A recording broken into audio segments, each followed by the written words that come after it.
As we stepped off of our tour bus in the Andean highlands just outside of Juliaca, we were eagerly greeted by members of the Minka Artisan Co-op. The women gave each of us a necklace made out of yarn and adorned with small beads made from alpaca fleece, and then grabbed our hands, leading us in their welcome dance. From that point on, despite our American clothing, sunscreen, and small electronic devices, we were members of the community.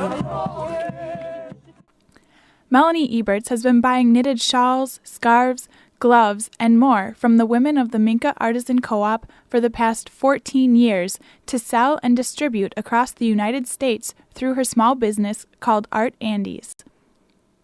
Eberts' business relationship with the co-op has turned into a friendship, and each year she takes her tour group to meet and interact with these hard-working and humble women.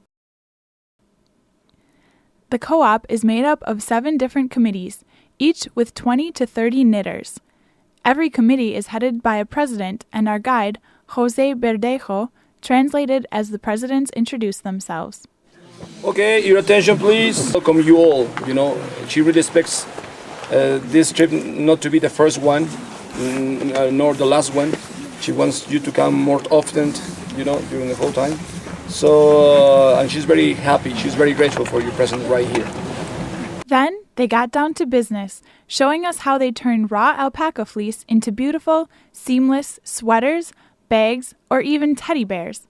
The women go to the market and buy alpaca fleece for $8 to $10 per pound and then spin it into yarn using a drop spindle before beginning to knit.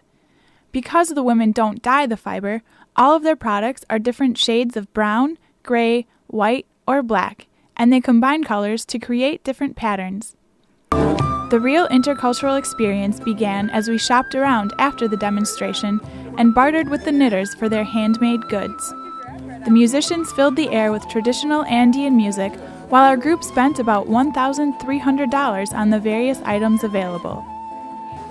While some of us were shopping, Lyndon Ellingson and Anita Meyer, both from Washington, were busy teaching the Minka women the knitting techniques that they like to use. Ellingson and Meyer marveled at how fast the Minka knitters picked up on techniques that took them weeks to master. Even though we didn't speak the same language, she was able to understand what I was doing, the younger one, and then show the other 2 that I was working with. She is super quick. I mean, I do teach this, and it takes most women 2 hours. They're quick in your language. Oh my God, she's got needle lace going both directions like that. Shoot. Things got even more exciting once we'd spent all of our money. The women packed away what was left of their merchandise and began to dance.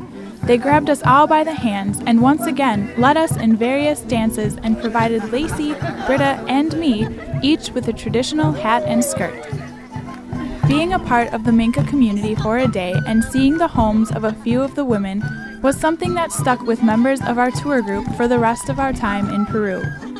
Penny Peters, also from Washington, will have a hard time forgetting the Minka women.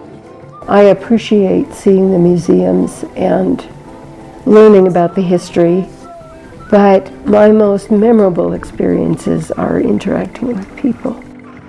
Reporting for UWEC Peru, I'm Megan Rolchin.